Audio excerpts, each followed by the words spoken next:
kita pisahkan dulu antara konten kreator dengan jurnalis. Jadi siapapun bisa menjadi jurnalis. Oke. Tapi belum tentu menjadi wartawan. Oh, jurnalis dan wartawan beda. Berbeda. Padahal kalau melihat dari bahasa awal ya, dari bahasa jurnalis itu gitu. Mengumpulkan catatan kan, orang yang mengumpulkan catatan, membuat catatan, lalu menulis catatan tersebut menjadi sebuah informasi disebut jurnalis. Belum ada Kang. Jadi gini nih, perlu dijelaskan bahwa PWI ini adalah organisasi profesional. Banyak sebenarnya persoalan-persoalan yang berplat merah itu ada sampai Plat merah, miliaran. nunggak pajak. Iya. Saya pernah disekap di salah satu dinas gara-gara menulis sebuah berita.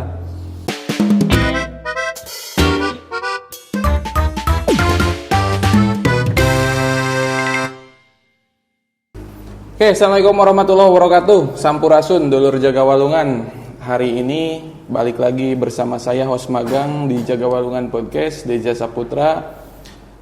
Hari ini nih kedatangan tamu yang spesial lah. Karena selalu spesial sih tamu yang datang ke sini. Tapi ini sudah saya harapkan dari beberapa episode ke belakang. Apa ya intinya? Butuh backingan. Hari ini kita kedatangan teman-teman dari PWI, Persatuan Wartawan Indonesia Majalengka. Oke. Kang, selamat datang di Jaga Walungan Podcast. Boleh perkenalan dulu mungkin dengan Pak siapa? Pak Pai. Pak Pai iya. Sebagai Ketua PWI Kabupaten Majalengka. Ketua PWI Kabupaten Majalengka dan Kang Devri. Kang Devri PWI Peduli. PWI Peduli. Oke. Untuk ini sebelum kita ngobrol yang saya inginkan. Kita tipis-tipis dulu perkenalan mungkin ya Kang. Untuk ini secara backstory awalnya saya kenalnya sama Kang Devri ya. Ngobrol-ngobrol, Kang ayolah podcast gitu. Ngobrol ke naon, nah ngobrol ke Nurame we gitu. Ngobrol ke Nurame di Majalengka. Terrealisasilah hari ini dan kebetulan Kang Devri juga ngajak Pak Pai. Siap. Dari kebetulan ketua PWI-nya langsung. Sebelumnya Kang Devri untuk medianya? Saya di Tinta Hijau. Tinta Hijau. Kalau saya kebetulan bergabung di Radar Cirebon Group, tepatnya di Rakyat Cirebon. Oh, Radar Cirebon ya. Iya. Oke. Nah, ini nih. Kita mulai masuk ke pembahasan mungkin ya. Tapi santai-santai dulu. Ini Kang yang saya penasaran, geliat media sosial zaman sekarang itu kan udah kenceng banget. Sudah tidak terbendung mungkin. Tidak terbendung. Bisa dikatakan seperti itu. Nah, saya pengen dengar pendapat dari teman-teman jurnalis mungkin menanggapi masa sekarang yang emang berita-berita di medsos itu udah kadang akun apapun bisa ngeluarin berita gitu kan. Betul. Nah, saya pengen tahu pendapatnya gimana. Kalau menurut saya gini ya, di era digital saat ini yang namanya medsos sudah menjadi sebuah kebutuhan. Iya, betul. Bahkan dalam kehidupan sehari-hari masyarakat sangat gemar melakukan medsos. Iya. Jadi jangankan untuk dunia perpolitikan ya, makanya banyak dikenal dengan istilah buzzer dan lain-lain. Di dunia emak-emak pun sama. Emak-emak. Iya, contohnya orang lagi menggoreng ikan, diposting di medsos. Iya. Itulah medsos. Jadi hampir jadi gaya hidup. Justru dengan berkembangnya medsos ini kan menjadi tantangan tersendiri bagi teman-teman di jurnalis ya, di media mainstream. Kenapa? Karena sekarang ada perubahan gaya kan dari si pembaca. Orang yang dulu mungkin pagi-pagi minum kopi baca koran. Iya, betul. Saya sudah bergeser kan. Scroll sekarang pagi-pagi. Ini tantangan bagi kita sebagai media jurnalis di media mainstream, bagaimana caranya agar konten-konten di media yang jelas-jelas dalam tanda kutip produk jurnalis ini bisa tetap sampai.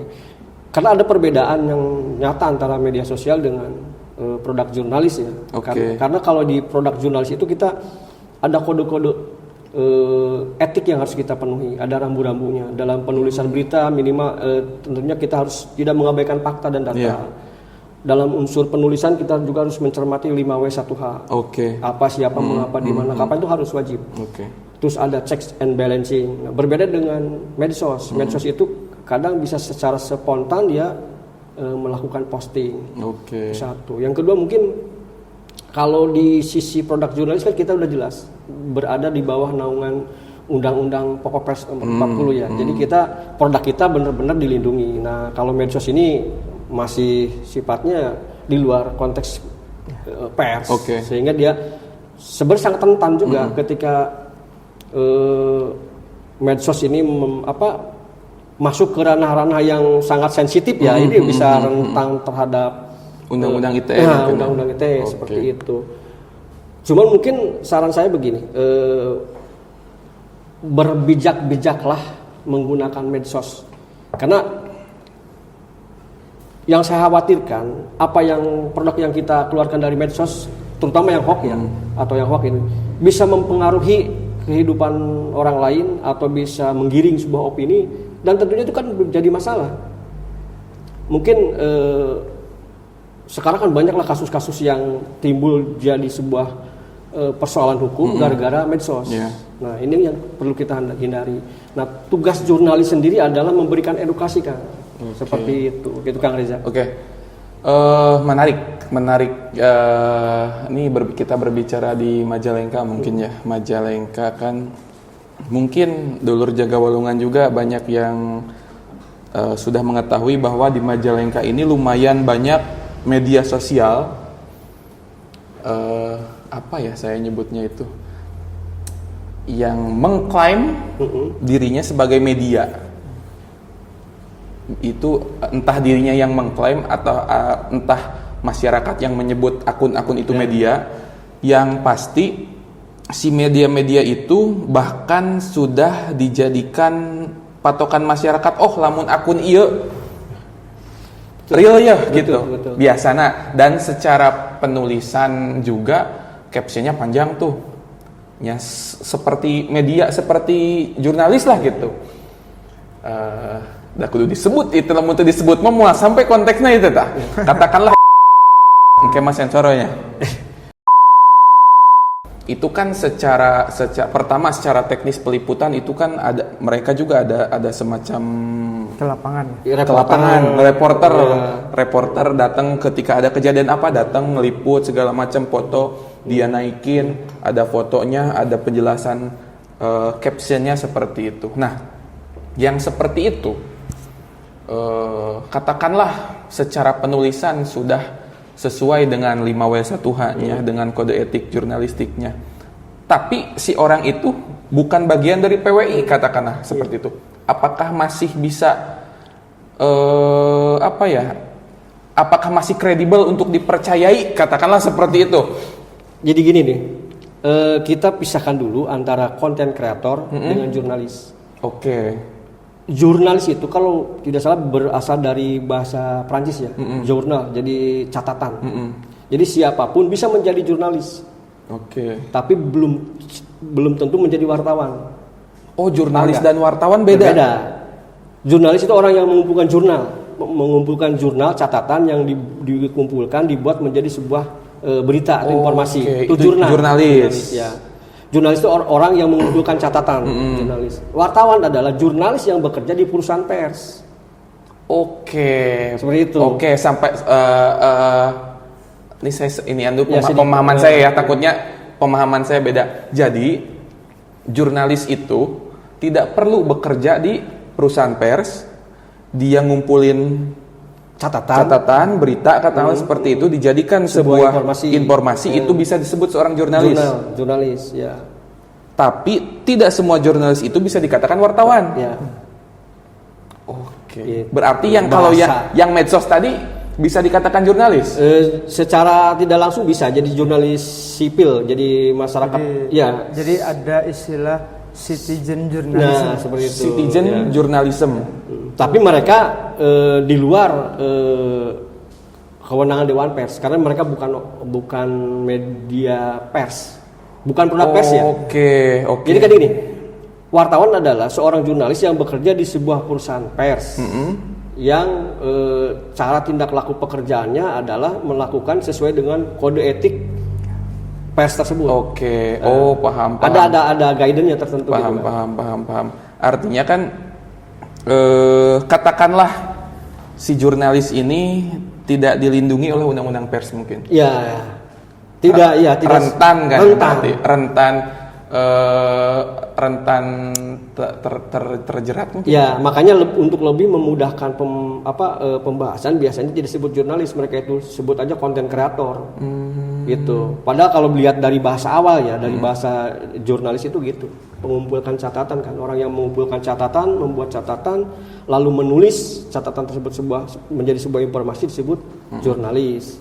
Gitu. Namun dikerucutkan lagi di undang-undang bahwa ya jurnalis itu harusnya wartawan. Gitu. Lebih spesifik lagi bahwa jurnalis itu adalah wartawan yang bekerja di perusahaan pers. Oke. Untuk memudahkan pemahaman masyarakat seperti itu. Dan ada yang menarik lagi sebetulnya, Ketua.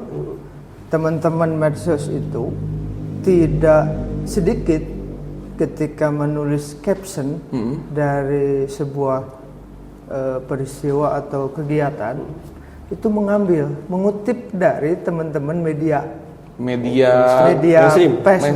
Itu adalah yang tadi disebutkan juga beberapa kali pernah menyatut naskah-naskah yang contoh misalkan dari Tinta Hijau, dari Detik dan yang lainnya lah teman-teman mainstream itu.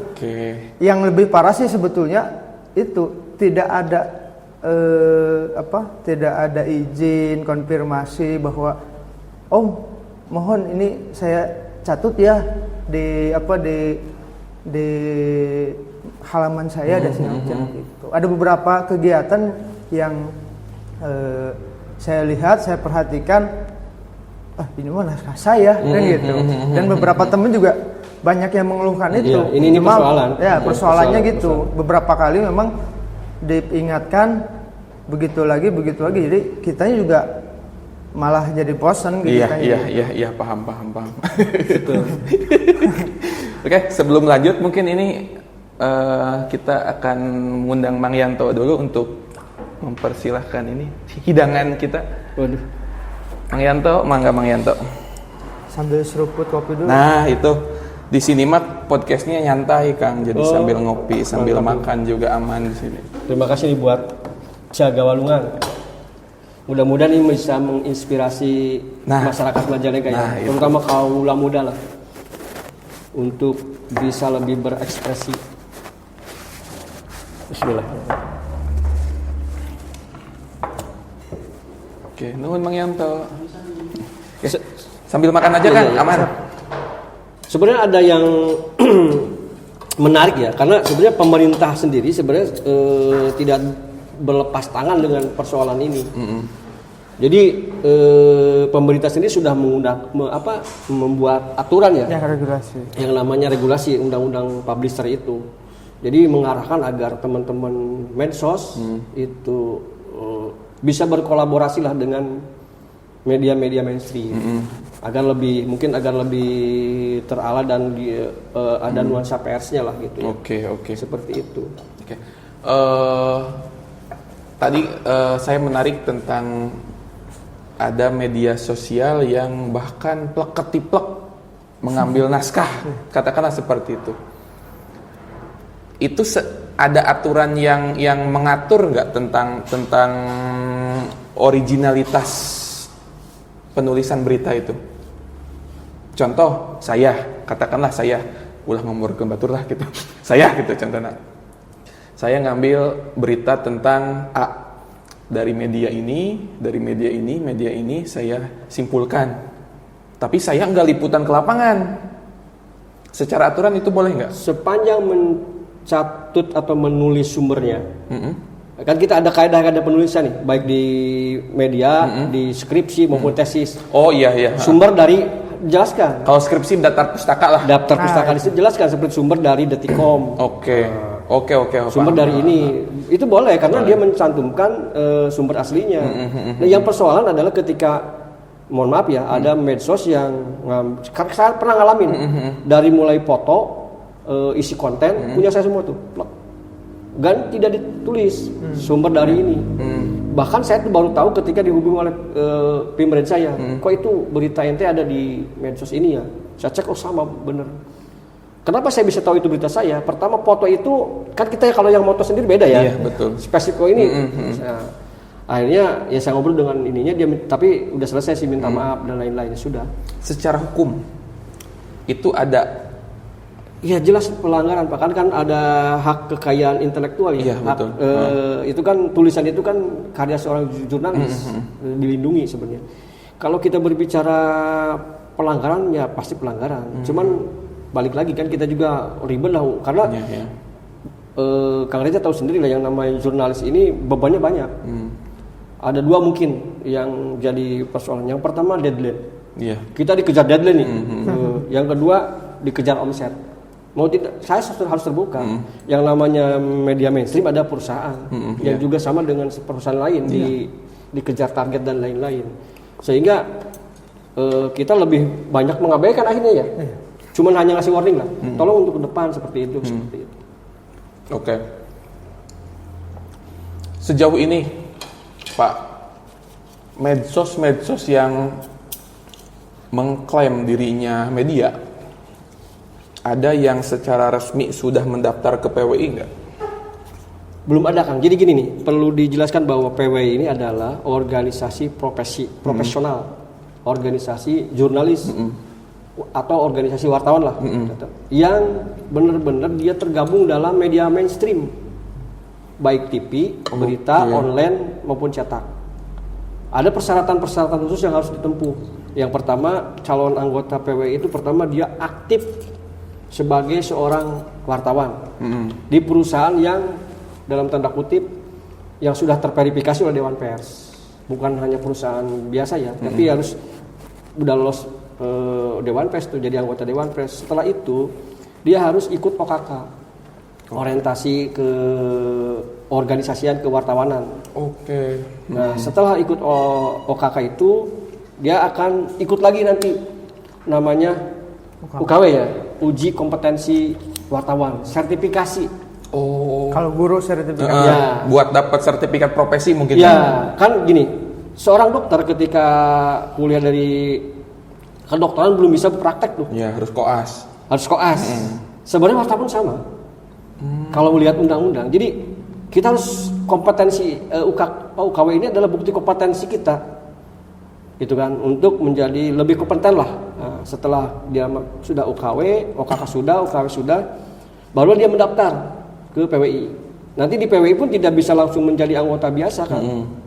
Dia biasanya di anggota muda dulu. Anggota Muda ini dia hanya jadi peninjau nanti ketika ada komperwil atau komperda. Tidak punya hak memilih dan dipilih. Oke. Berbeda dengan anggota biasa. Anggota biasa baru bisa tuh untuk mencalonkan sebagai ketua dan lain-lain, karena dia punya hak memilih dan dipilih. Cuman untuk peraturan yang sekarang lebih ketat.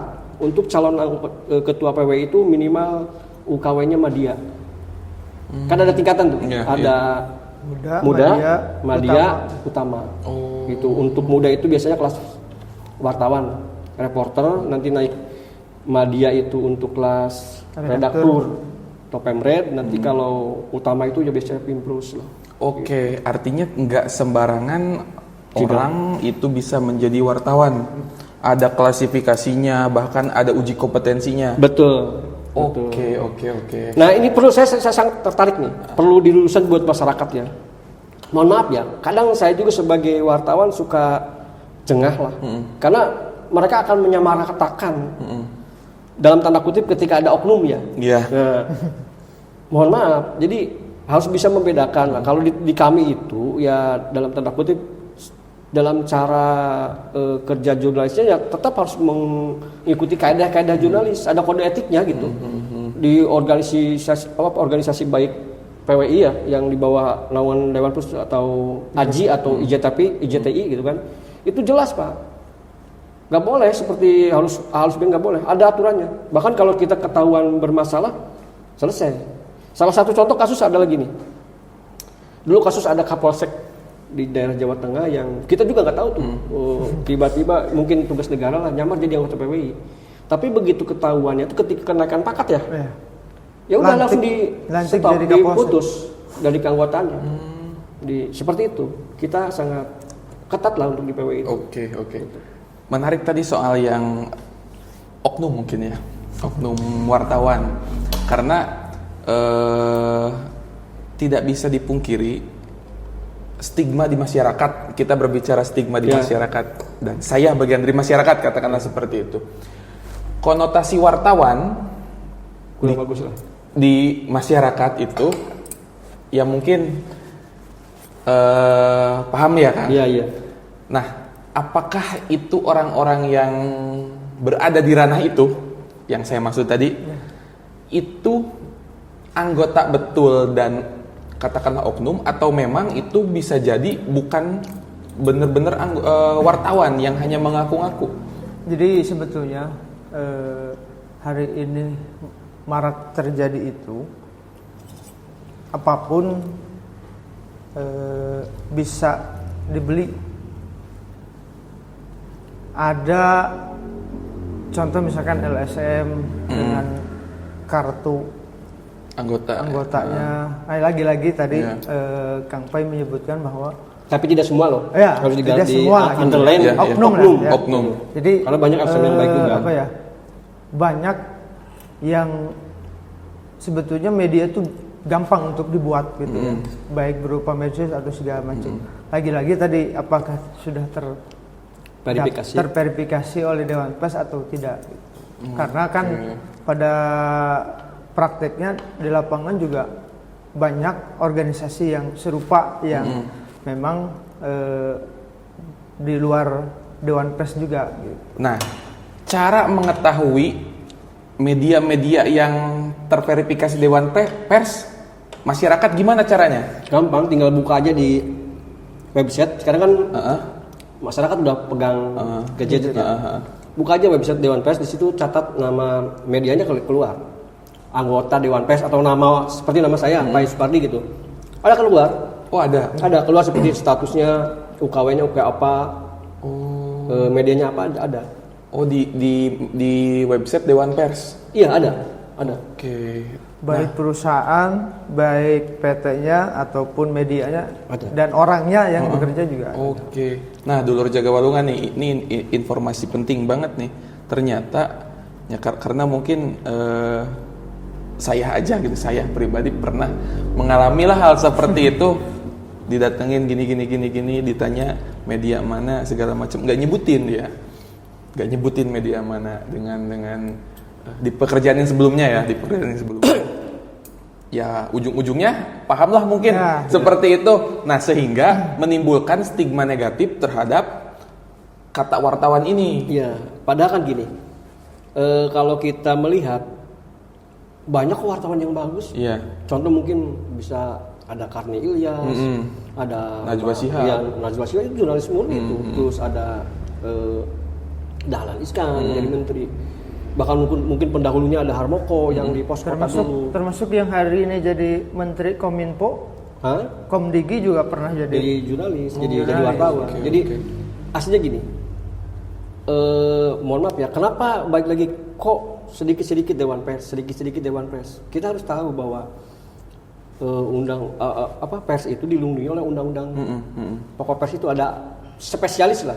Jadi ada undang-undang khusus yang menaungi pers. Berbeda dengan lain kan, undang-undangnya umum. Kalau pers terpisah sendiri dia undang-undangnya. Itulah lex spesialis pers itu.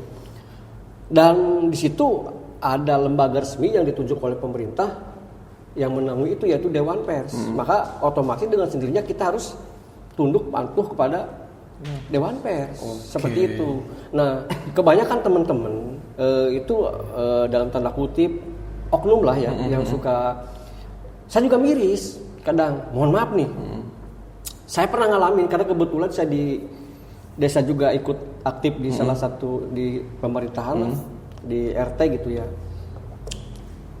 Banyak teman-teman orang yang dalam tanda oknum ya, yang mengaku wartawan. Sebenarnya tidak memahami kode etik jurnalis. Bahkan tidak sedikit yang backgroundnya itu bukan jurnalis awalnya. Tiba-tiba jadi jurnalis aja, jadi wartawan aja, dan ya seperti itu. Dan itu mungkin persoalan yang jadi masalah juga buat kita. Dan tapi sulit dibendung dan sulit diterima kan, repot. Ya, paham.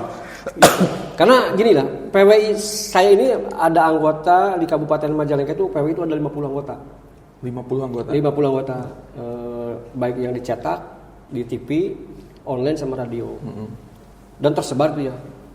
Dan kita tuh tidak bisa mengurusi mereka karena itu bukan ranah kita itu sebenarnya. Tapi ketika ada masalah biasanya tuh PWI-nya gimana? Nah, kita bingung ya. Tanggung jawab PWI kan kita lebih ke dalam ke organisasi. Jadi akhirnya untuk memproteksi teman-teman PWI ya kita perkuat tuh soal integritas, profesionalismenya seperti itu. Jadi jangan sampai gini. Dalam tanda kutip jangan sampai teman-teman PWI terjerumus dengan atau ngikutin gaya-gaya mereka lah. Iya, betul.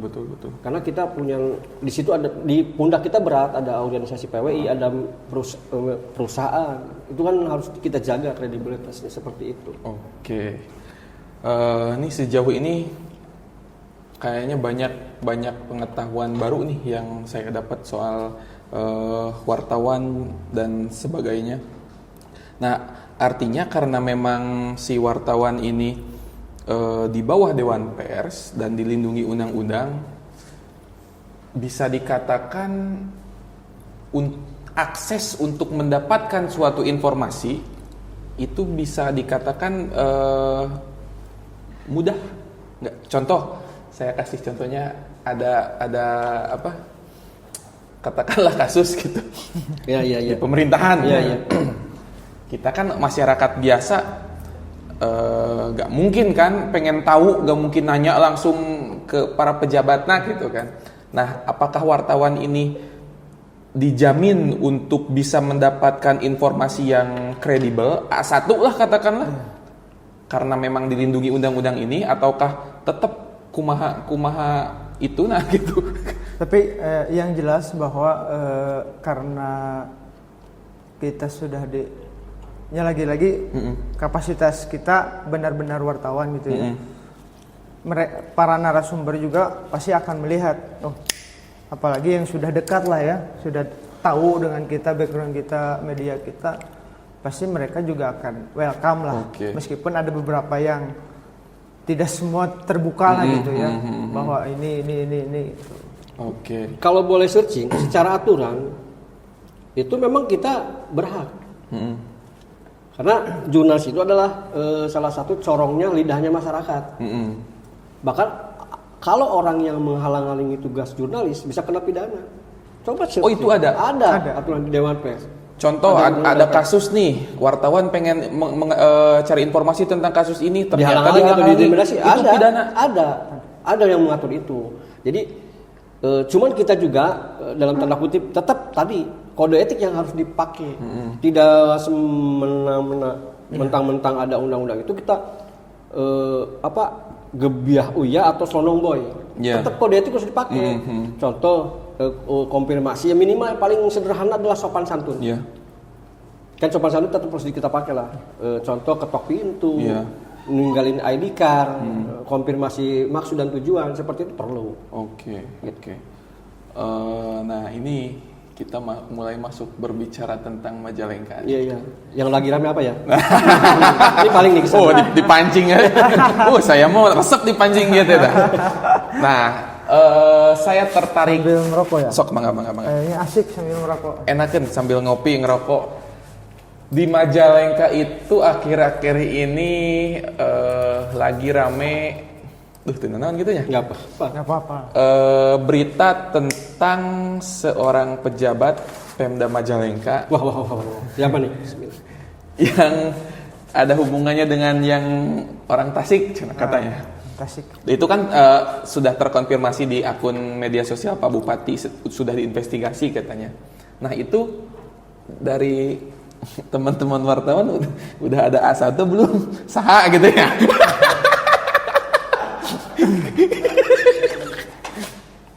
Itu udah ada. Sudah. Balik lagi ke kode etik kan.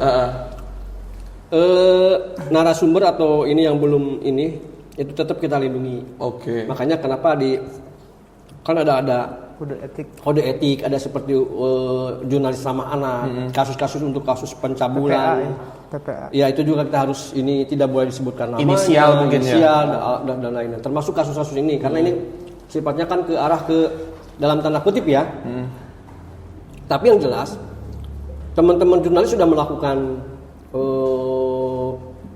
SOP-nya sesuai kaidah jurnalis, melakukan konfirmasi, bahkan saya juga punya rekaman aslinya, punya ininya ya, konfirmasi baik dengan dalam tanda kutip si korban, si Y, maupun dengan konfirmasi dengan pihak si E. Ini yang melakukan, yang diduga, yang dituduh atau gitu kan, karena kan seperti itu beritanya ya.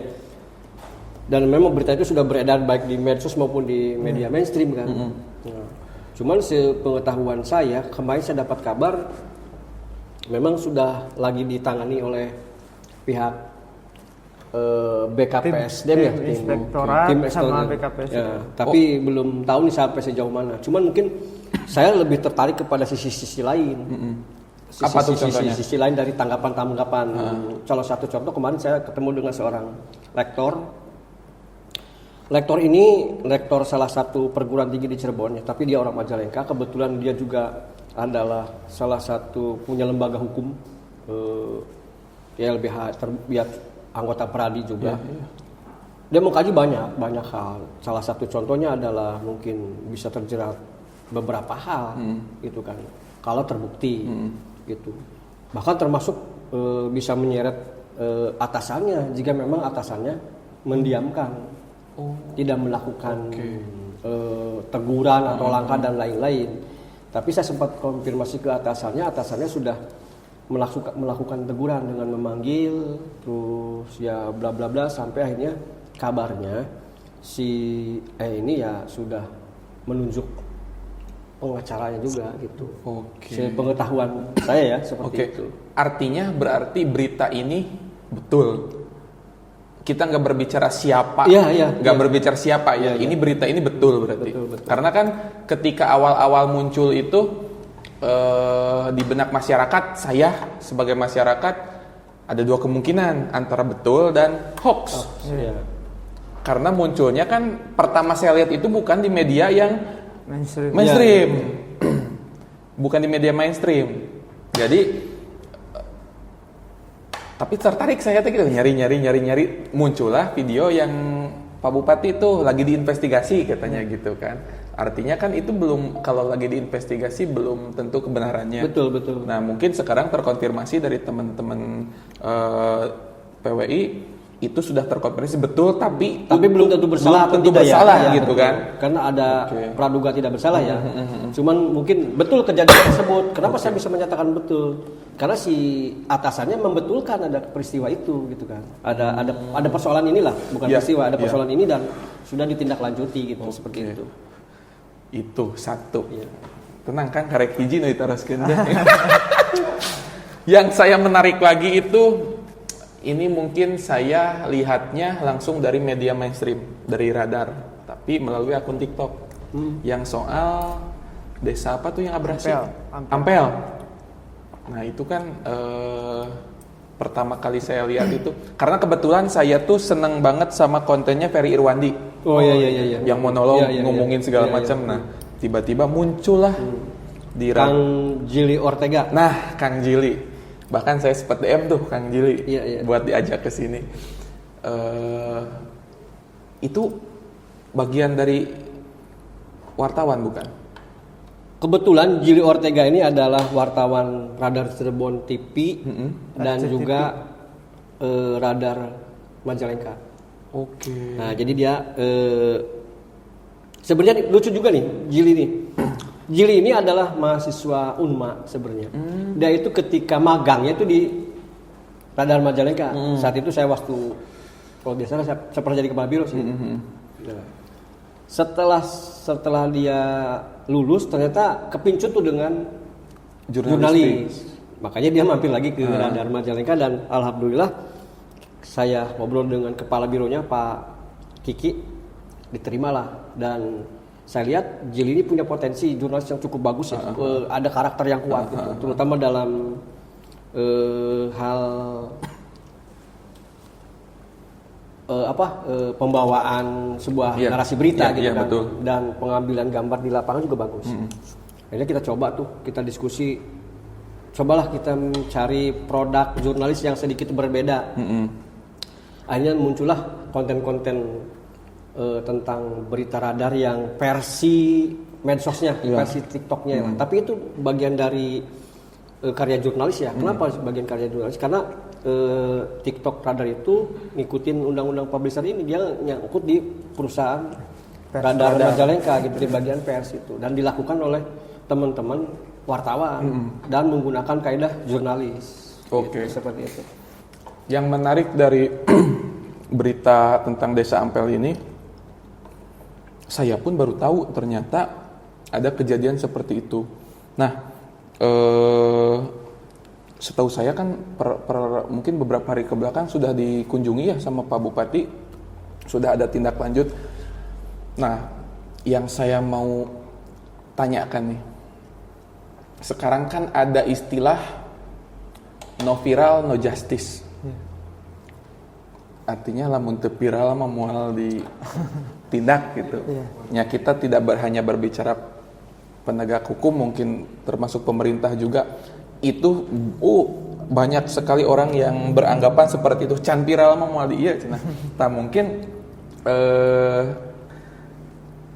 yang mau saya tanyakan, ini kasus yang di Desa Ampel ini, kejadiannya di Desa Ampel ini memang baru diangkat oleh media ataukah baru viral? Jadi sebetulnya yang pernah saya ikuti ya, itu hampir berapa tahun memang sudah sering diliput, sudah lama lah. Kalau nggak salah berdasarkan tokoh di sana itu hampir sekitar 30 tahun. 30 tahun? 30 tahun lah, 30 tahun lebih lah. Itu bahkan bisa lebih lah kejadian serupa. Ya lagi-lagi kan mungkin pemerintah yang kurang perhatian atau ada analisis lain yang belum bisa teratasi. Karena itu kan hampir sekilo lebih itu. Sungai Cimanuk kalau nggak salah. Itu kan hampir berapa meter itu kan, berapa kilometer itu kan luasannya gitu kan. Sehingga kalau nggak salah itu kan di bawah BBWS ya. Mungkin kan mereka juga melihatnya, oh ini anggarannya cukup enggak kan gitu. Karena kan luasannya itu kan hampir sekian kilometer kan, biayanya kan cukup lumayan besar gitu ya. Berarti itu tuh kejadiannya itu abrasi ya? Abrasi itu kan apa? Si sungainya teh ngalebaran. Iya, betul. Ngalebaran sehingga mengikis tanah-tanah di sampingnya mungkin ya. Oh itu tuh udah hampir 30 tahun. Jadi gini nih, kalau analisa saya sebagai jurnalis begini, kenapa sekarang baru rame? Itu kan pertanyaannya kenapa sih baru rame? Padahal udah 30 tahun ya. Sebenarnya isu ini udah lama. Zaman ketika saya awal jadi jurnalis pun, ini saya pernah liputan masalahnya ke sana. Kenapa tidak seperti semeledak hal ini? Baik lagi, sekarang dunianya dunia medsos. Iya kan? Nah, satu. Yang kedua, kita harus akui gaya penyampaian yang dilakukan oleh Radar Majalengka mengena nih di masyarakat. Yang dilakukan itu mengena gitu kan. Akhirnya itu menimbulkan respon, jadi pengen tahu kan. Betul kan? Betul. Sebenarnya setahu saya satu itu. Yang kedua, dulu itu tidak semua orang baca koran. Karena koran itu masih jadi barang eksklusif ya, hanya pejabat. Biasanya orang kaya, pejabat yang baca koran begitu. Nah sekarang dengan adanya digital ini, era digital ini, semua bisa diakses, itu menjadi mudah. Dan salah satu kelebihan dari tadi, balik lagi, salah satu tadi kelebihan dari medsos yang bergaya jurnalis seperti itu. Contoh mungkin gini lah, Tadi Akang pernah menyinggung masalah Mata Najwa atau Karni Ilyas itu ya, atau Peri Irwandi. Itu kan mereka menggunakan gaya-gaya jurnalis. Iya. Dan itu sebenarnya yang disukai oleh masyarakat gitu. Jadi makanya saya balik lagi. Anda boleh bermedsos monggo karena hak semua orang boleh bermedsos. Tapi alangkah baiknya bermedsos itu juga mengedepankan fakta dan data. Iya, harus bisa bertanggung jawab lah. Bertanggung jawab. Stop hoax lah. Iya, betul. Itu yang terpenting itu. Karena maksud saya gini, karena apa yang kita lakukan ini bukan tidak sederhana itu. Ada hal yang harus dipertanggungjawabkan ke depan, ke belakang, bahkan mungkin nanti sampai akhirat ya ketika kita membuat sebuah postingan yang bohong. Itu yang harus kita pikirkan. Makanya di teman-teman jurnalis itu kita selalu ada pelatihan. Salah satunya adalah meningkatkan profesionalisme. Jadi hindari berita hoax. Gitu kan. Tetap harus check and balance seperti itulah. Oke. Nah itu terkait dengan mungkin yang saya tahu 2 itu yang akhir-akhir ini viral kan. Barangkali ada berita yang saya nggak tahu nih yang sedang hangat di Majalengka. Kalau berbicara berita hangat mah banyak, semua juga hangat. Iya kan? Tapi yang seru mah tentang pemerintahan ini teh. Karena mulai nyerempet ini, mancing. Karena jujur katakanlah saya anak mudanya anu emang masih kene pemerhati mungkin senang dengan berita-berita tentang politik, tentang pemerintahan, cuman loba kasieun Kang gitu. Ya jadi gini lah, sebenarnya banyak kalau tema yang mau diangkat. Salah satunya adalah tentang dana cadangan tuh yang BIJB. BIJB yang sampai 173 miliar ya. Itu kan dialihkan untuk beberapa sektor, salah satunya untuk rumah sakit Talaga. Salah satu alasannya karena fasilitas di sana kan belum lengkap. Diharapkan dengan melengkapi rumah sakit itu akan meningkatkan PAD gitu kan. Terus juga untuk revitalisasi pasar-pasar milik Pemda juga banyak. Terus termasuk mungkin persoalan berapa sih sekarang hutang Pemda Kabupaten Majalengka terhadap BPJS. Banyak itu. Gitu. Jadi banyaklah kalau saya selaku jurnalis sebenarnya banyak yang mempertanyakan isu-isu yang terbaru tentang aksi demo kemarin. Salah satunya tentang besarnya tunjangan DPRD yang tidak yang sampai itu juga banyak. Itu hanya perlu dikaji. Termasuk yang nunggak pajak juga banyak Sebenarnya persoalan-persoalan yang berplat merah itu ada sampai plat miliaran. Nunggak pajak? Iya. Jadi PBB. Intinya gini, mungkin saya berharap langkah-langkah strategis pemerintah Kabupaten Majalengka untuk tahun ini di bawah pimpinan Pak Bupati Pak Haji Eman udah cukup melihatkan progres yang bagus.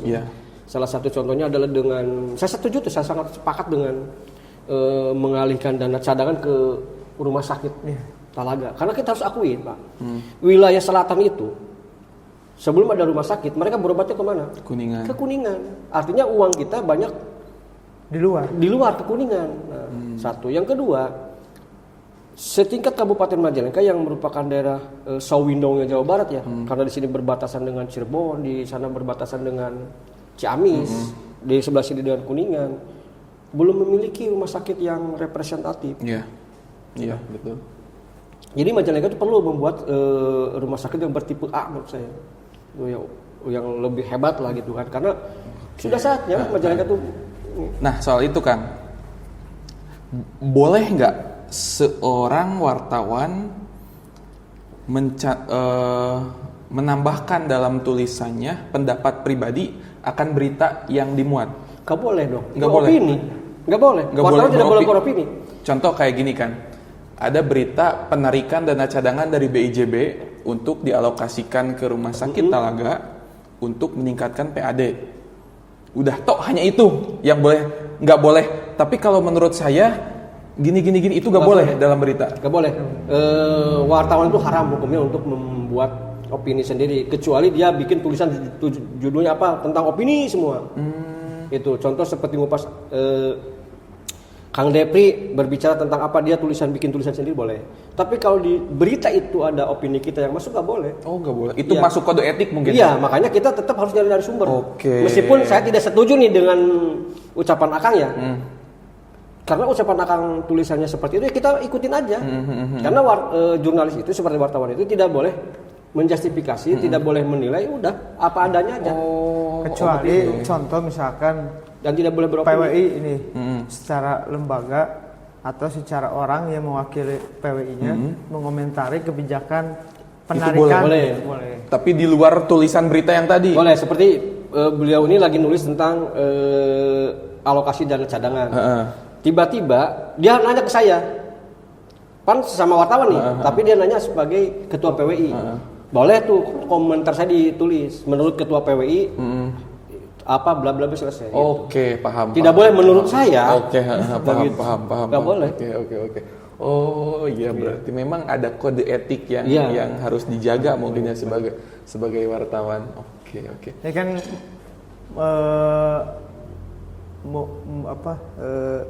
dua fungsi lah. Maksudnya mode Kang Pai ini kan ketua PWI. Saya mau nulis nih apa nih isunya tentang kekerasan. Nyambung nih misalkan Kang Pai minta dong komentar nih tentang ternyata banyak teman-teman media lain yang justru ketika ada kasus PPA nama korbannya dicantumin, alamatnya dicantumin dan segala macam itu kan nggak boleh. Gitu. Okay. Termasuk mungkin ini jadi gini di produk jurnalis atau produk wartawan yang benar itu harus jelas produknya. Contoh biasanya setiap tulisan itu di bawahnya ada inisial kan, itu kode inisial kita.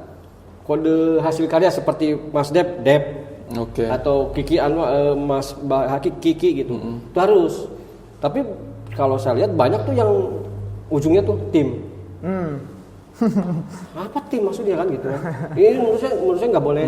Jadi harus jelas karena produk itu harus jelas punya siapa nih hasil karya ini gitu. Nah banyak sebenarnya kalau kita mau berbicara tentang jurnalis kejurnalistikan ya. Bagusnya memang ngobrolnya dengan Dewan Pers lebih luas lah. Kalau saya hanya sebatas pelaku saja. Tapi mungkin kalau untuk saya pribadi saat ini juga ini saya banyak dapat informasi baru nih yang memang mengubah pandangan terhadap wartawan ini. Dari mulai fakta-fakta yang tadi disebutkan ada kode etik lah segala macam. Jadi untuk dulur jaga walungan juga mudah-mudahan dapat pencerahan nih soal dunia wartawan ini dengan menonton podcast inilah. Terus ini Kang, terkait dengan balik lagi yang tadi itu yang media sosial. Kita bicara Majalengka lah, jangan jauh-jauh. Saya kan beberapa kali ngundang nih ke sini. Ada yang adminnya, ada yang punya malah gitu, yang bikin akunnya, ownernya. Ada yang udah di tag tapi belum ada yang naiknya. Medsos mah? Belum ada yang naik tapi udah di tag. Karena saya nunggu semua medsos yang gede ini nge-tag dulu, baru dinaikin satu-satu tuh. Gak mau ada naik salah satu dulu karena ya itu salah satu yang pasti saya tanyain ke si media itu keberpihakan mereka ketika pilkada kemarin. Serius deh. Ini nih kameramen nih. Influencer ya, buzzer lah. Itu karena kan kita masyarakat biasa aja bisa menilai ya Kang ya. Media ini ya jangan media lah nyebutnya. Akun ini ya betul. Harusnya jangan bilang media. Medsos ini postingannya lebih ke nomor ini nih. Medsos ini lebih ke nomor ini, itu kan bisa kelihatan ya. Iya. Nah, tanggapan dari akang-akang nih sebagai wartawan. Jadi yang saya sesalkan itu sebetulnya itu hak mereka lah. Mereka punya pilihan. Cuman terkesan teh kasar ting teh nya buzzer gitu. Karena gak bisa dipungkiri Kang, mereka itu secara pengikut besar Dan artinya kan berita yang mereka naikin sesuai dengan Ya. ini mungkinnya anu wani gitu. Tak eta kan alasan saya ngundang media sosial medsos itu selalu pasti saya tanyain. Nah, ini dari akang-akang yang sebagai wartawan yang tentunya waktu pilkada pun pasti ada meliput kan. Iya. Cuman kan dari segi sudut pandang yang berbeda ya. Kalau wartawan mah memang diwajibkan sudut pandangnya itu netral kan. Iya. Nah, yang saya lihat itu mereka menganggap mereka netral gitu. Aya nu ngaku oge gitu nya cenah. Sanu cenah ge aya nu ngaku cuman nya eta mereka mengklaim netral tapi nya pada kenyataannya terafiliasi gitu. Nah, tanggapan aku mah Kalau tanggapan saya sederhana, sah-sah saja kok.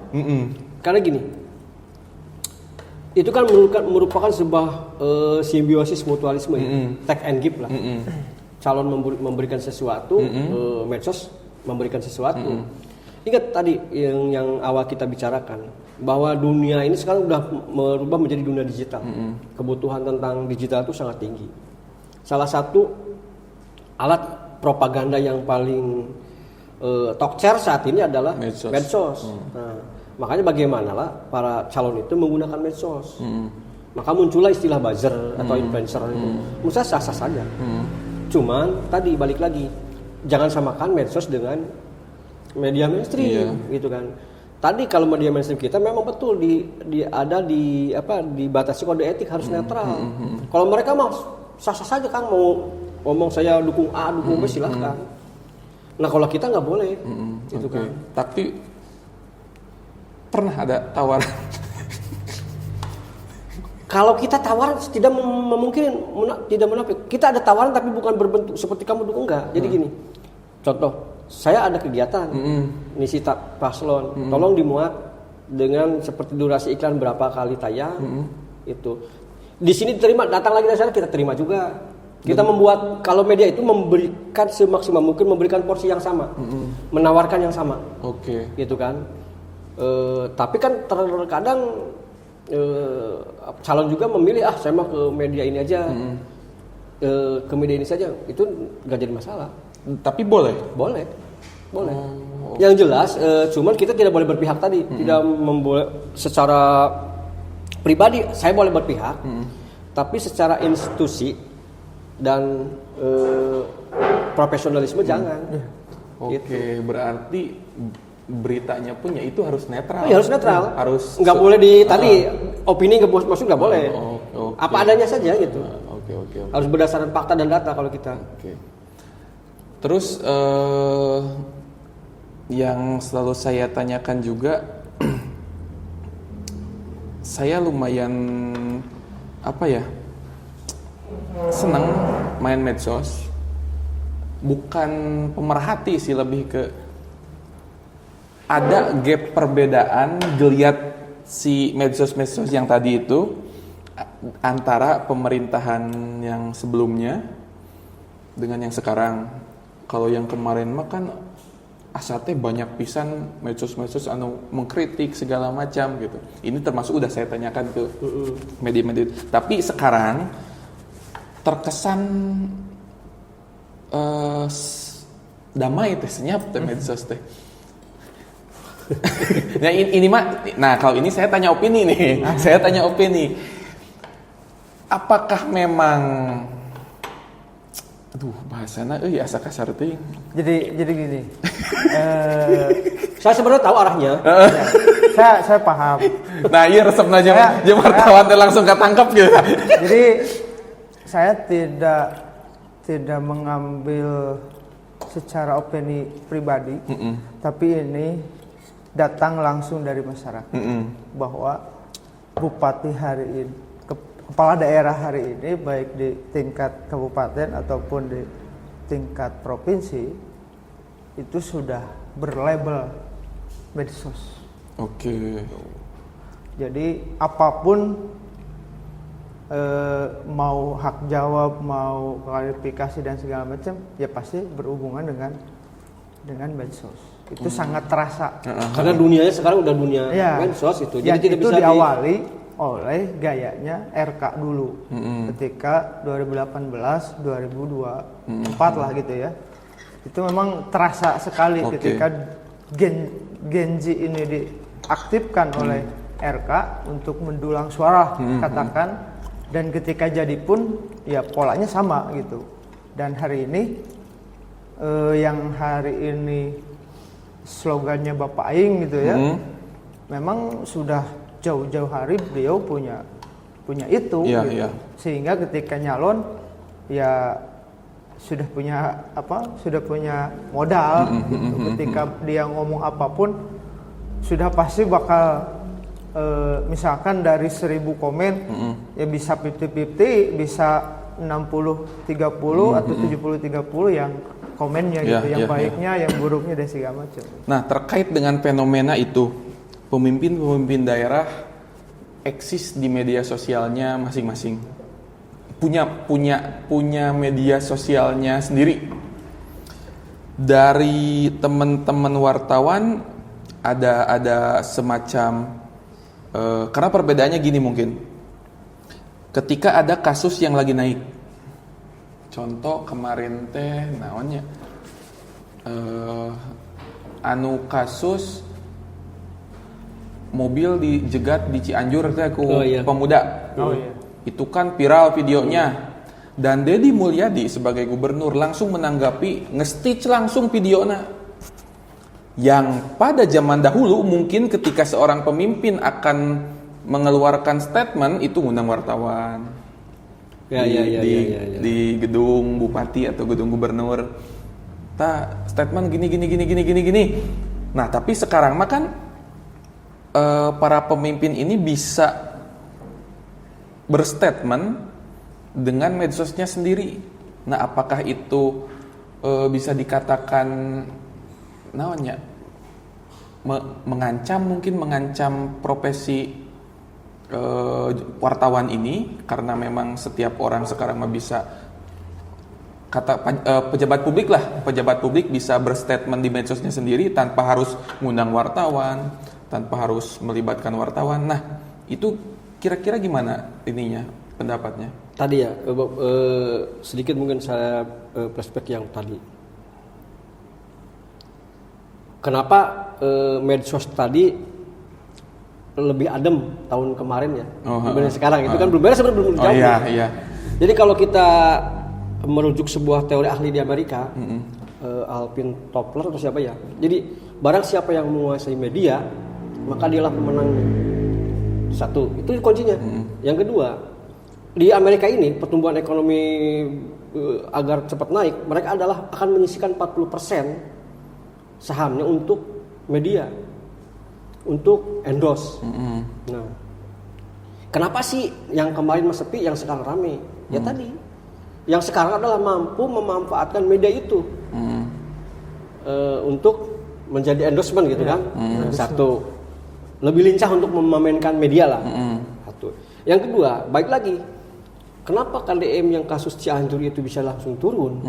Ada dua mungkin. Satu, sebagai kepala daerah ya ingin menunjukkan bahwa saya sebagai kepala daerah akan turun langsung ke masyarakat terkait persoalan sekecil apapun. Satu. Yang kedua, KDM sadar bahwa tadi media ini pesannya cepat dan sangat cepat gitu kan. Maka jadilah konten. Sehingga KDM juga tidak memungkiri kalau dia disebut gubernur konten. Tapi dia ngomong dengan konten ini dia bisa berbuat gitu. Nah, ini yang diharapkan oleh sebagai masyarakat. Jadi semua orang tidak hanya berkonten, tapi konten itu harus ada manfaatnya. Salah satu contoh mungkin ketika kepala daerah menyuruhkan tentang bersih-bersih sampah, konten. Geber Jumat. Mungkin bagi yang nyinyir, wah eta mah pencitraan dan lain. Tapi di sisi lain itu kan ajakan, ngingetkeun bahwa kita harus seperti itu. Jadi ada banyak manfaat lah dari medsos ketika tadi kita menggunakan dengan bijak. Tapi jangan salah, ketika kita tidak hati-hati bermedsos, ingat, karena medsos itu ibarat menggunakan pedang bermata dua. Iya. Itu karena kita kalau salah atau apa-apa ya bisa kena undang-undang ITE Iya, itu. betul. Oke. Seperti itu ya Kang Rep ya. Betul. Karena kan tadi lagi-lagi bahwa medsos itu bisa menjadi dua alat yang multifungsi, bisa membunuh, bisa menghidupkan gitu kan. Nah, makanya salah satu yang paling dalam tanda kutip bisa lebih nyaman, aman di media gitu. Karena kita ada kode etik yang kita jaga gitu. Misalkan menyebutkan A, B, C dan segala macam, tugas kita menyaring gitu.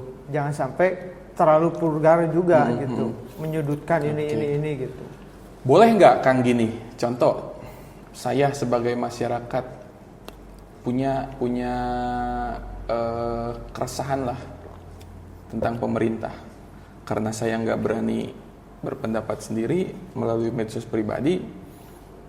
Saya ini ngobrol nih sama Kang Depri, contohnya Kang, orang teh itu boga keresahan ya tentang pemerintah teh A, B, C, D segala macem. Nitip dipamberitakan bisa tuh? Bisa lah. Bisa. Ampel itu berawal dari kesalahan masyarakat. Oh, Masyarakat ngadu, datang ke wartawan. Nah, ngobrol lah si wartawan itu langsung investigasi. Betul nggak diomongin si Mas Depri ini sebenarnya? Dan langsung datang ke TKP, dipoto, diambil gambarnya, minta keterangan dari beberapa pihak. Jadi produk jurnalis. Artinya tetap harus ada cross check. Iya. Ya lagi-lagi Kode etik jurnalis tetap dipakai, Pak. ada ruang yang harus kita penuhi gitu. Oke, paham. Kalau misalkan nih saya tuh ada curhat gini, tapi kita juga harus melihat dulu faktanya kan, penyebabnya dan segala macam, barang bukti dan segala macam. Dalam tanda kutip barang bukti itu yang dikeluhkannya benar ada gitu kan. Terus bukan hanya kita saja, ternyata masyarakat lain pun merasakan yang sama. Oke. Kita cooling down dulu nih. Kang Depri, tulisan terakhir nih tentang apa yang sudah dinaikkan lah? Hari ini 2 isu yang sudah saya naikkan, bukan isu ya, 2 berita yang naik. Pertama soal revitalisasi Goa Jepang. Oh, yang di Yang dekat di Kodim. Ya. Yang kedua soal penyerobotan lahan tanah yang di Telaga. Itu. Wah, ini saya baru dengar. Bagus. Tapi kalau yang Goa Jepang sih saya lihat udah di-chat sebagian gitu. Iya. Nah, itu apa yang diberitakan? Beberapa hari ke belakang kita dapat keluhan dari korban, terus keterangan dari desanya sudah ada gitu. Ini gua Jepang bukan korban. Atau yang mana yang Gua Gua Jepang. Oh, yang Goa Jepang. Bukan ini. Oh, korbannya yang Bukan penyerobotan Telaga. tanah. Iya, yang gua Jepang. Kita bahas Goa Jepang aja lah. Biar itu mah terlalu berat. Iya. Yang gua Jepang. Terlalu Ini berat gua itu mah. Tapi yang disusulan kayak geus beres Jepang ya. Emang bagus yang Telaga tuh. Cuman persoalannya teman-teman belum selesai investigasinya. Oh, oke. Takut Masih sepihak hipotesa nanti. lah Ya, mungkin ya. Masih itu. Kalau yang Goa Jepang tadi kita live dengan Dandim, bahkan ngopi dan segala macam. Jadi rencana ke depan itu menjadi wisata edukasi. Oke. Itu selain nanti pelajar, siswa ataupun masyarakat umum yang mau berkunjung melihat sejarah gua itu berdiri, terus juga nanti akan ada semacam foto booth, nanti yang datang bisa foto dengan patung Soekarno dan Jenderal Sudirman. Dan ada tempat-tempat nongkrong yang sudah disiapkan, cemilan, makan, ngopi. Oh, mungkin lebih akan dijadikan wisata edukasi mungkin. Iya. Oke. Kalau saya sendiri hampir sama ya, update berita hari ini saya lebih tertarik dengan tadi, makanya saya nulis tentang revitalisasi penataan gua Gua Jepang. Jepang. Kenapa saya tertarik? Gua Jepang ini adalah salah satu peninggalan sejarah ya, di mana itu sebenarnya fungsinya adalah bunker mata-mata untuk mengawasi masyarakat Majalengka dan pejuang Majalengka ya, yang beralih fungsi dari tentara Belanda direbut sama Jepang, tapi direbut lagi sama Belanda. Itu situ menarik. Kenapa? Karena gua tersebut selama ini terkesan angker kan. Iya. Jadi ketika Jukut Jarangkung. Iya, Dandem punya ide seperti itu sangat bagus. Kenapa tidak gitu, meskipun itu berada di bawah jembatannya, tapi jembatannya tidak pernah ada air kan. Jadi kenapa sih jadi bikin wisata saja, wisata religi atau wisata edukasi, bagus itu. Yang kedua, saya menyoroti tentang perbaikan jalur listrik Sutet. Karena kemarin itu sempat pasca terjadinya meteor yang di jatuh di Cirebon itu kan. Ternyata kan di daerah saya ini, saya di Sinangwangi kan. Di Sinangwangi. Iya. Itu terjadi hujan dan angin besar. Bahkan akibatnya adalah salah satu pohon yang menimpa ke jaringan instalasi listrik hingga putus tuh, mati lampu. Jadi saya lagi update itu terus. Oke. Itu udah naik berarti beritanya? Udah. Nanti editor bisa Di ditampilin di cropping ya, di captionnya. Iya tah gitu tah. Yang gawena editor can gawena tah tadi. Jadi tah gitu. Jadi yang menarik itu ketika ngobrol dengan Pak Dandim itu. Jadi ketika hari perjuangan gitu ya, jadi ada momen Hari Pahlawan itu mengumpulkan semua veteran, menanyakan asal usul ini Gua Jepang itu. Gua Jepang, karena masih simpang siur itu apakah ini gua Belanda atau Jepang. Ternyata ketika pertemuan para veteran itu, salah satu pembuatnya ada, masih ada? hidup. Oh, yang Wah, itu buat menarik berarti ya. orang Indonesia. Veteran. Orang Majalengka. Majalengka, orang Cigasong. Beliau namanya Pak Qasim Masalah menyebutkan betul Pak Dandim, bahkan saya ikut membangun ini, membangun gua ini yang awalnya memang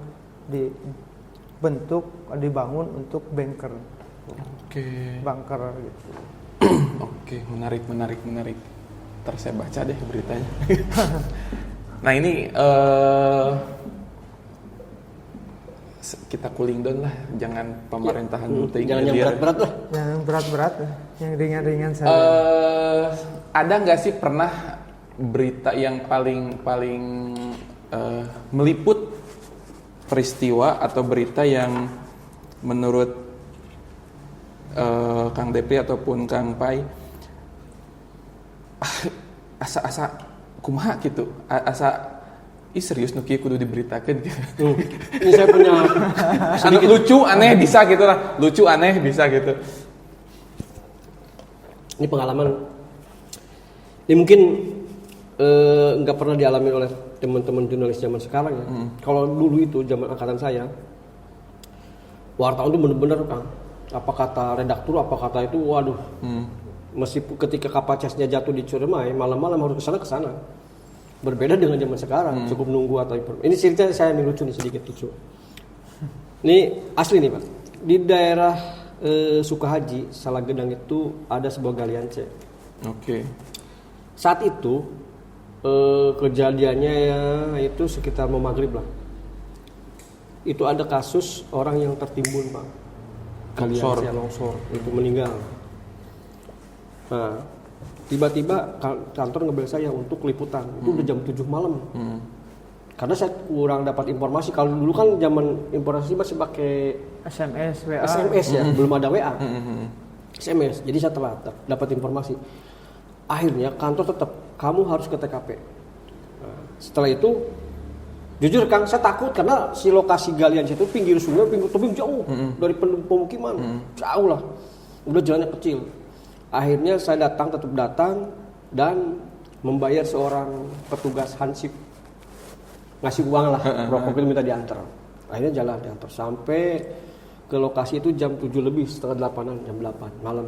Saya bingung harus ngambil gambar karena gelap. Terus ya. gelap, TKP sudah bersih, sudah pokoknya mayat itu udah nggak ada sebenarnya gitu. Tapi dipaksa harus dapat gambar. Akhirnya saya tetap foto itu apa adanya. Foto, setelah foto pulang. Dulu itu belum ada internet seperti ini. Jadi masih pakai mesin fax. Oke, ya. Saya ingat itu. Akhirnya saya karena udah malam, karena biasanya di warnet atau wartel ya namanya, warnet.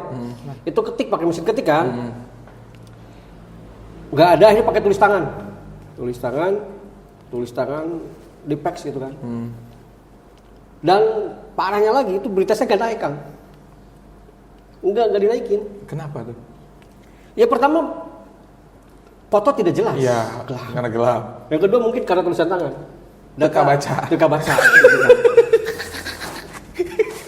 Tapi apakah kita ini tetap kita ya kesal teman ya kita itulah tetap lah itulah. Jadi ceritanya lucu. Jadi udah satu yang lucu lagi, kasus kejadian ketika liputan ada sebuah kecelakaan kan, tapi ternyata itu masuk wilayah Sumedang. Oke. Nah, cuman kantor miskomunikasi nih bahwa itu Majalengka. Kita yang tahu Sumedang itu. Udah cepet cek TKP. Akhirnya kita lari kan.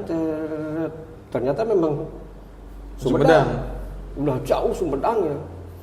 Foto dan lain-lain berita pas pulang itu Sumedang, dan kantor ngomong bilang, "Nah itu wilayah Sumedang, udah bagiannya Sumedang Express."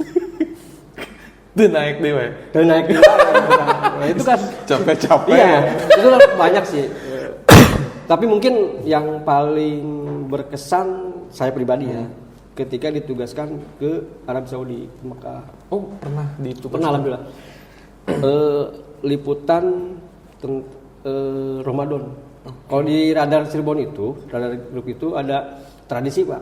Setiap Ramadan itu akan mengirimkan 2 jurnalis full dari mulai tanggal 1 sampai Lebaran di sana. Awalnya itu saya dapat bagian kedua, harus Lebaran di sana. Sedikit lucu nih. Jadi saya diskusi dengan istri dan lain-lain. Aduh, off the record gimana ya? Sedikit malu saya ngobrolnya sebenarnya. Jadi lah saya terbuka aja. Jadi ngobrol sama istri, gimana nih? Saya mau tugas ke sana, tapi saya bagian Lebaran di sana. Kalau istri saya mah boleh saja gitu, nggak apa-apa. Saya ngobrol dengan kepala biro nih. Kebetulan namanya Pak Agus. Soalnya tuh beliau jadi kepala biro di Pajar sekarang. Kata Pak Agus, kalau bisa jangan Pak. Loh kenapa Pak Agus? Kalau ente ngambil Lebaran di sana, di sininya nanti THR-nya hilang. Jadi mohon maaf ya, sedikit nih. Jadi kan ada, kalau di jurnalis model saya itu kan ada bukan tradisi ya. Biasanya suka dapat THR tuh dari saya terbuka aja lah, dari pejabat, dari perusahaan, dari kolega gitu kan. Kalau ente berangkatnya nanti Lebaran di sana, THR hangus. Jadi saya kolek dengan teman saya, si Imam, Mam, gimana kalau kita geser ente yang tanggal 15 sampai Lebaran, saya yang dari tanggal 1 ke tanggal 15. Untungnya mau tuh. Mau. Berarti yang Imam ini nggak tahu soal THR. Iya. Jadi kan iya kan harus saya nggak bohong lah. Teman-teman itu kan kalau mau Lebaran itu biasanya keliling tuh. Nah, kebetulan kalau saya tidak keliling. Memang sudah ada pos-pos yang sudah rutin gitu lah. Contoh saya terbuka aja pimpinan dewan. Dan ngasih-ngasihnya itu jadi tanggal-tanggal 15 sampai ke 30. Nah kalau saya di Mekah nggak dapat dong. di akhir-akhir awal. Iya kan. Jadi ya udahlah. Jadi ke Mekah nggak dapat, THR-nya dapat. Gitu. Gitu. Jadi sedikit cerdik. Sedikit licik ya. Kalau Kang Depri ada nggak pengalaman liputan yang unik, lucu atau horor mungkin bisa jadi? Kalau yang lucu mah kayak di Sukaraja Kulon ya. Sukaraja Kulon mah pohon pisang tumbuh di pohon beringin. Coba bayangkan. Pohon pisang tumbuh di pohon beringin. Keluar dari batang pohon beringin. Enggak, jadi posisinya kan ada pohon beringin yang sudah puluhan bahkan ratusan tahun di kompleks makam Adipati nggak salah di situ. Awalnya sih rame di medsos biasa gitu ya, tapi belum serame sekarang gitu. Itu ada berita bagus, ada pohon pisang di atas beringin gitu. Ya, lagi nongkrong di PWI, ya sambil tidak percaya lah gitu ya, masa ada pohon. Ternyata ketika kita ke lokasi, ketemu dengan kuncen, diperlihatkan memang secara langsung tidak begitu jelas, tapi ketika kita foto di zoom memang betul. Jadi kayak sudah gitu ya pohon. Nah di cabang ini tumbuh pohon pisang. Iya. Asli? Tahun berapa kan?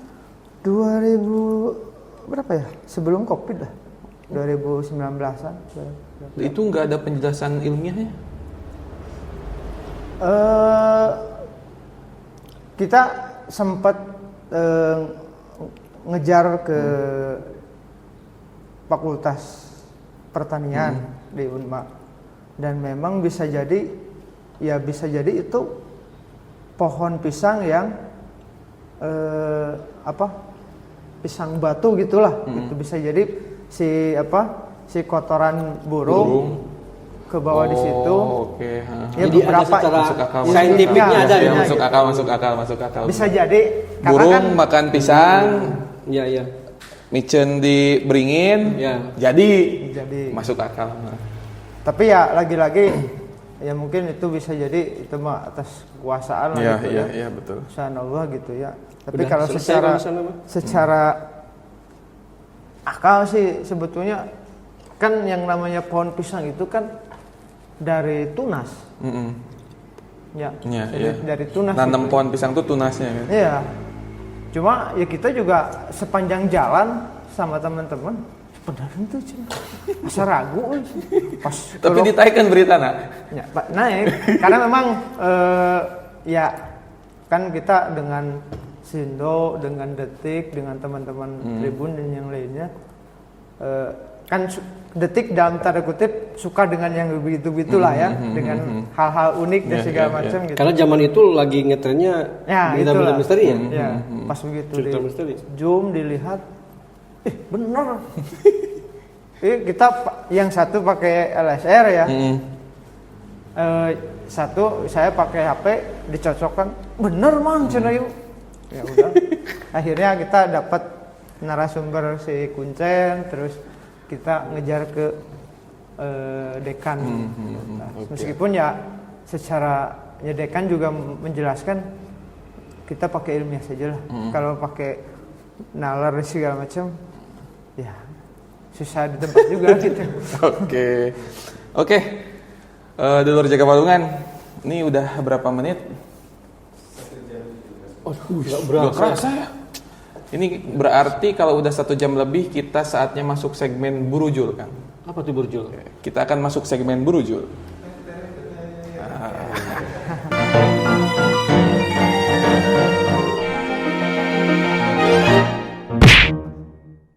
Burujul. Jadi Burujul itu kan sebuah desa di Kecamatan Jatiwangi. Tapi kalau di Jagawalungan, Burujul itu buru jawab ulah lila. Oh iya, spontan ya? Spontan. Jadi nanti saya akan melempar pertanyaan, nanti bergantian Kang Depri sama Kang Pai menjawab secara cepat lah tanpa harus berpikir. Jangan yang berat-berat. Aman, ini mah nggak ada hubungannya dengan pemerintah, ini mah kita santai. Oke, siap kan? Siap. Mau siapa dulu nanti yang menjawab? Junior dulu lah. Ini kan karena sesuai dengan ini urutan ketua PW peduli. Harus peduli lebih dulu. Oke. Kang, ngejar berita atau dikejar deadline? Ngejar berita. Mending ngejar berita daripada dikejar deadline. Ya. Kan Itu sama. Karena itu deadline itu apa ya? Sebuah momok yang menakutkan bagi jurnalis itu. Berarti semenyeramkan itu ya dikejar deadline deh. Mendingkan yang udah berita sejauh Kumagayu gitu ya. Oke. Nih, nomor 2. Narasumber susah ditemuin atau editor cerewet? Editor cerewet. Mending editor cerewet. Iya. Kan? Editor cerewet. Kenapa tuh? Kalau editor yang cerewet, kita sudah punya bahan. Oh ini perbaikan ini. Gitu. Meskipun dalam beberapa momen kadang kita juga suka agak kehel gitu Yeah. ya. Tapi yang pasti kalau editor editor atau pimret cerewet, otomatis kita sudah punya bahan gitu. Kalau saya gini lah, pernah punya pengalaman nggak enak ketika narasumber 2 hari 2 malam ditungguin karena muncul-muncul, itu bikin sakit. Sementara deadline terus kan. Gitu. Jadi rumah deadline, iya saya ditemuin. Nya bener ya teman double kill. Iya. Jadi lebih baik tadi editor yang cerewet. Oke. Nomor 3. Lebih milih mana ketika liputan, mic error tengah-tengah wawancara, atau baterai HP atau kamera lowbat di tengah-tengah acara? Kalau saya mending mic. Mending mic. Kenapa? Karena yang namanya saya lebih penting baterai HP ya untuk mengamankan dokumen foto dan rekam. Kalau mic bisa diantisipasi dengan rekaman atau notebook. Oke. Catatan. Kan? Saya ya sama sih. Sama terusnya. Imek Sehati berarti. kudu aya nu beda kayak pokoknya. Nomor 4. Lebih pilih meliput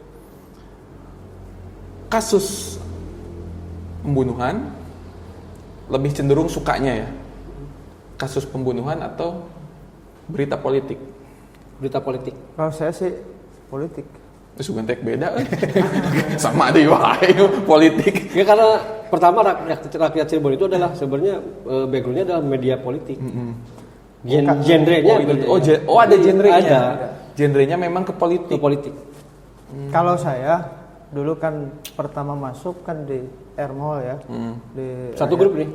Oh. Jawa Pos juga. Rakyat Merdeka gitu ya. Yaitu kan platformnya politik gitu ya. Platform media mainstream politik. Jadi tiap hari itu pasti ada list ini Intinya mah enak lah kalau dengan orang politik. Ya.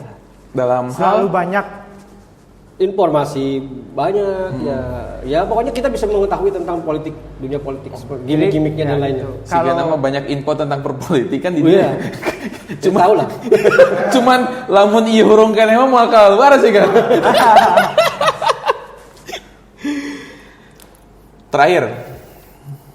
Lebih milih. Entar dulu, bedakan atuh. Nah, iya kudu beda ya sigana ya. Nomor 5 terakhir. Lebih milih ditegur redaktur atau diserang netizen? Wah, teka sih mah mikir ya. Ditegur. Saya diserang netizen. Wah, ini beda ya. Nah, ini seru ya. Kenapa kan? Saya sebagai jurnalis, saya akan lebih patuh kepada kode etik jurnalis. Oke. Produk jurnalis itu yang mengcover, mengedit, mengawal itu ada redaktur. Oke. Jadi saya lebih baik diserang oleh netizen daripada redaktur. Kenapa? Pasti redaktur itu akan mengawasi sejauh mana produk jurnalis kita, udah benar atau tidak. Itu. Kalau netizen kan nggak tahu. Netizen itu orang yang belum mengerti. Kadang mungkin ada yang tidak mengerti tentang jurnalis, ada orang biasa, mungkin ada pakar kan gitu. Jadi abaikan saja suara netizen. Kalau saya. Kang Devri? Saya lebih suka ditegur redaktur itu karena pasti kita ada pembelajaran terus. Oh ini ada yang salah harus diperbaiki.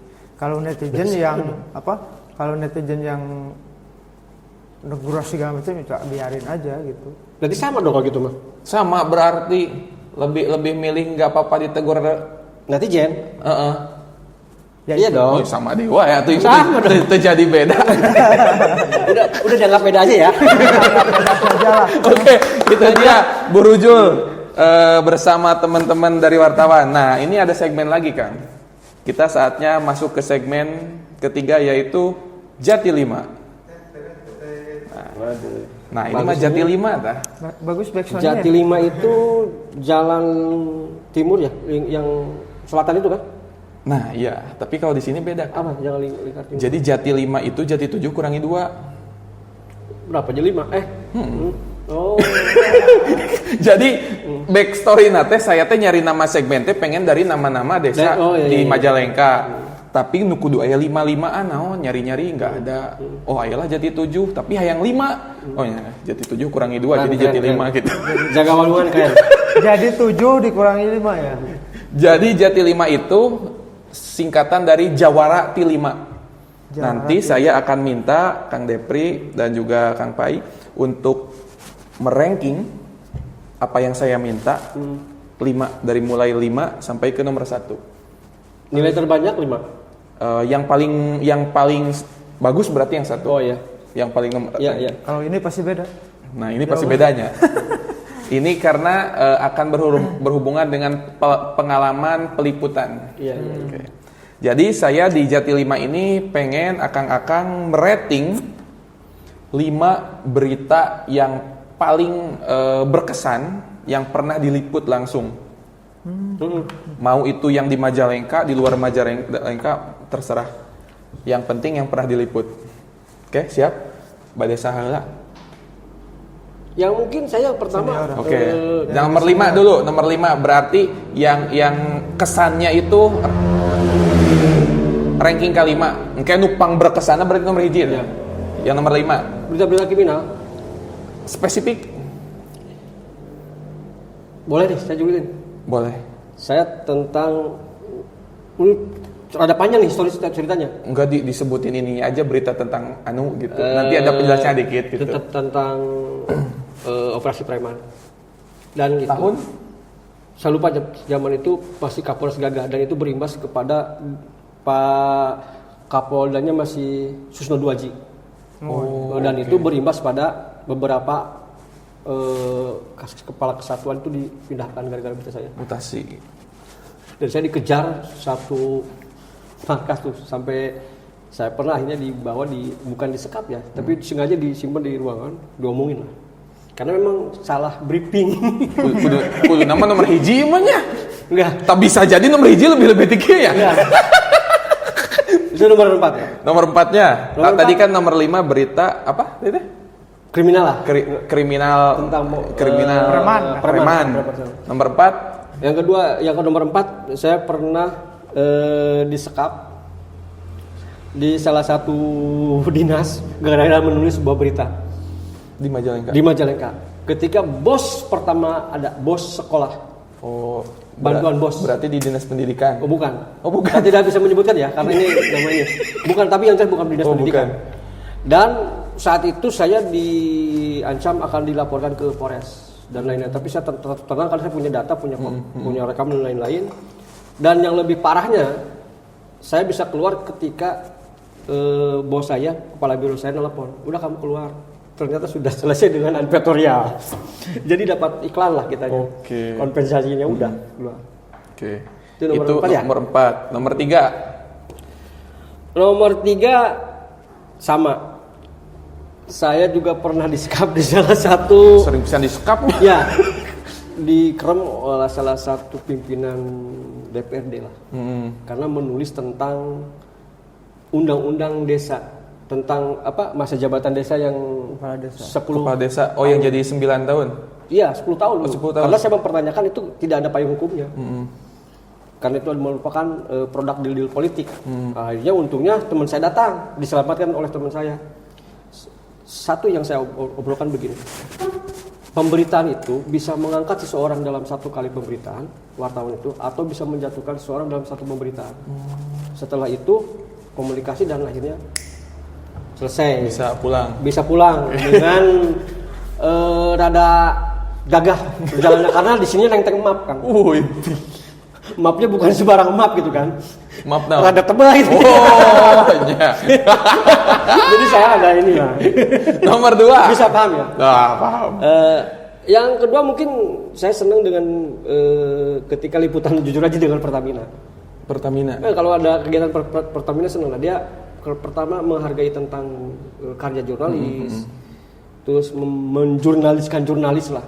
Jadi ketika ada liputan, jadi kita diistimewakan lah oleh mereka.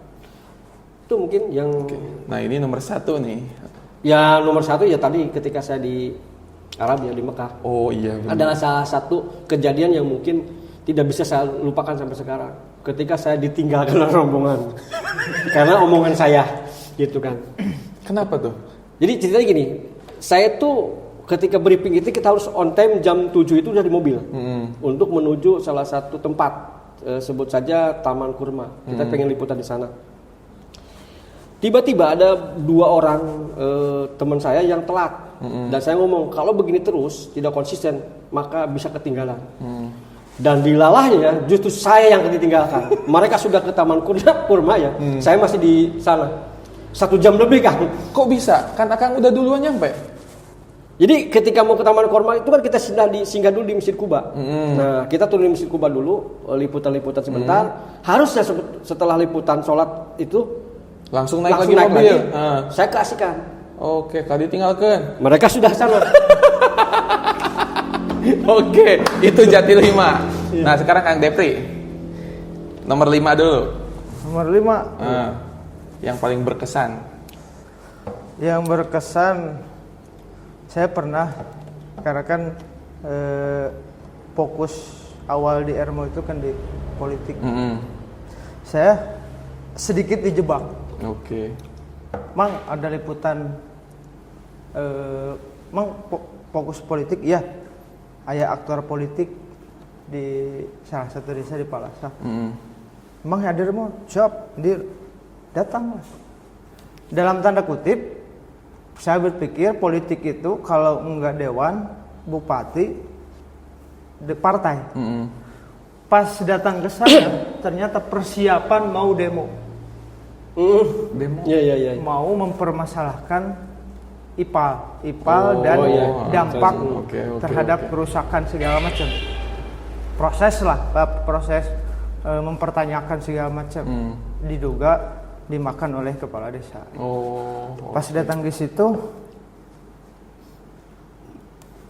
kita datang udah briefing di rumah, salah satu rumah tokoh lah. Datang ke desa. Di desa ternyata perdebatan panjang segala macam sampai tunjuk segala macam. Ya di situ dalam tanda kutipnya terkesan kapreng gitu ya. Anu tujuan awalnya aktor politik ternyata ya salah satu demo ke kepala desa gitu. Sama politik juga sebenarnya. Politik desa. Nomor 4 Kang. Nomor 4 apa ya? Yang nomor 4 awal-awal kemarin lah, ketika di Lewi Mundi ada kasus pembunuhan. Diduga. Diduga pembunuhan. Ada KDRT dan segala macam. Yang berkesannya itu bukan berkesan ya. Jadi malah jadi jengkel kitanya gitu, karena informasinya valid dari kepala desanya membenarkan ini sampai sekarang keluarnya ternyata tidak KDRT gitu hasilnya. Berarti yang keluar antara fakta dengan yang keluar itu beda. Oke. Dijebak lagi ya. Dijebak di.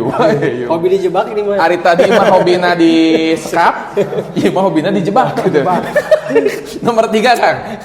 Tapi di akhirnya ada sesuatu yang bisa membuat tertawa. Lah gitu. Oke. Maaf lagi jika Oke, nomor 3 Kang. Nomor 3 mungkin kemarin ke Pertamina ya, liputan Pertamina, meskipun secara liputan tidak terlalu begitu gimana gitu ya, karena hanya sebagai kunjungan saja ya. Cuma ya tadi lagi-lagi kita dapat perhatian yang lebih. Oke, nomor 3 Pertamina. Nomor 2? Nomor 2 itu liputan yang berkesan itu liputan ke itu Pak, yang tanah bergerak. Oh di ya Yang di Malausma. Ah, iya, itu ke situ, Cigintung. Cigintung ya. Oke. Yang berkesannya itu Pak, ketika sudah selesai wawancara, dapat gambar wawancara sih kan nggak ada sinyal Pak. Susah untuk ngirim. Iya, susah sinyal. Bener, di situ susah sinyal. Nah. Saya kan orang Malausma kebetulan. Nah, itu yang berkesan gitu. Ya. Aduh, jadi kanyahoan kan hese sinyal di mah, tapi itu aya nama aman lah gitu. Aman sinyalnya. Nomor 1. Nomor 1 ini liputan yang paling berkesan. Soal Burujul, Pak. Burujul, aya naon di Burujul? Burujul itu kan saya kan lahir di Burujul, orang Burujul gitu. Zaman Covid itu semua kan lockdown. Iya. Tidak boleh ada Aktivitas di luar. aktivitas lah. Tidak boleh ada kerumunan siang. Menghiraukan itu, pasar malam tetap jalan. Oh, ada pasar malam pas Iya. Covid. Tim Satgas pagi hari Minggu sudah menggerebek kolam renang. Sorenya sidak pasar malam. Karena posisi saya hadir di situ mau meliput, hadir Wakapolres segala macam kanit-kanit segala macam. Besoknya apa yang terjadi Pak? Saya dipanggil ke desa, disidang oleh seluruh aparat desa. Gara-gara saya dituduh Mengkondisikan Kapolres. melaporkan dan segala macam. Padahal mah nggak sidak heula baru Kang Depri meliput gitu. Iya. Tapi dituduhna nu ngalaporkeun. Wih, cepu teh cenah meureun. Oke, itu dia Jati 5 dari liputan-liputan yang paling berkesan. Kang, pertanyaan terakhir ini kita udah masuk sesi-sesi akhir nih. Saya pengen dong nanti masing-masing mengungkapkan pesan-pesannya untuk anak muda Majalengka lah khususnya. Bagi mereka yang punya ketertarikan menulis, ketertarikan dalam jurnalistik, harus ngapain, harus gimana, dan harus kemana mungkin. Seperti itu. Boleh masing-masing nanti ke situ. Siap. Ini nanti buat dipotong-potong short supaya nan aya Season khusus. gitu yang short teh. Mah daging geus sina gitu. Mangga Kang bade saha. Oke, tips buat teman-teman Gen Z yang baik pelajar SMP, SMA ataupun yang teman-teman kuliah. Sebetulnya simpel, menulis itu simpel asal kita rajin. Kuncinya rajin membaca. Karena dengan kita membaca, kita tahu karakter orang yang menulis. Oh ini mah bawaannya seperti ini dan segala macam. Sudah tahu gayanya, sudah tahu pembendaharaan kata, itu nanti akan dengan mudah meramu kalimat-kalimat yang menarik untuk dibaca oleh orang. Karena setiap wartawan itu punya gaya atau style menulisnya masing-masing. Baik ketik, tinta hijau, rakcer, radar dan segala macam. Meskipun kita dalam satu momen misalkan peresmian launching apa gitu ya, itu bisa jadi karakternya beda-beda. Okay. Gitu. Dan harus kemana? Dan untuk ibarat tuh saya pengen jadi jurnalis tapi harus kemana gitu. Nah, gitu. Jadi tadi ya banyak membaca, banyak pembendaharaan kata, terus rajin menulis apapun tulisannya yang bisa kita tulis.